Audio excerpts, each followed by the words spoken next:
Kabi-kabilang rescue operations ang ginawa sa iba't ibang lugar sa Quezon City. Balitang hatid ni Tina Panganiban Perez. Sa gitna ng malakas na buhos ng ulan, walang patid ang rescue operation sa Barangay Bagong Silangan. Kahit mga alagang hayop, hindi iniwan.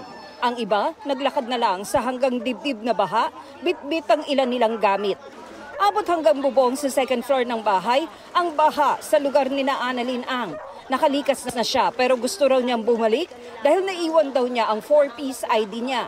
Pinasok na po ng tubig hanggang taas na po. Pinakalimutan po yung mga ID at saka yung ID 4-piece po at yung wallet ko. Naiwan po kasi sa sobrang kaba na rin po. Warning na po kami, mag-ready na kayo. Kaya marami na po kami na-evacuate kagabi. Kaya lang hindi din po kaya ng rescuer namin sabay-sabay. Kasi ang ultimo kaya kami na po ang nag-cater ngayon kasi lubog na May ilang piniling wag munang lumikas, lalo na yung mga may second floor ang bahay at malapit lang sa main road na hindi naman binabaha. Ang iba, umasang pababa ang tubig, gaya ni Efren Cabalan. Pero tansya niya, 5 metro na ang lalim ng baha sa bungalow nila. Inintay ko na bababa yung tubig. Patas na. Umabot na dito sa leeg ko. Hindi, sumakay nila kung mayroon dumaan na taga.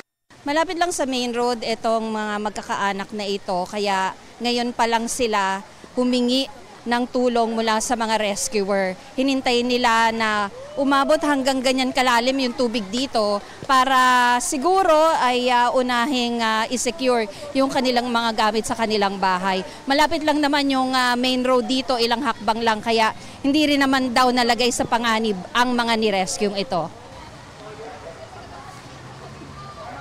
Ma'am, ba't ngayon lang kayo nagpa-rescue? Hindi po, doon kami kasi mga gamit namin tinaas namin. Monitor po kami rito, may mga tao po, para pag tumaas, any moment, pwede po kami. Maraming evacuation centers sa Barangay Bagong Silangan, gaya nitong Bagong Silangan Elementary School. Nagtsatsaga sa kandila ang mga narito dahil malaking bahagi ng barangay ang walang kuryente. Pero may supply naman ng pagkain at inumin.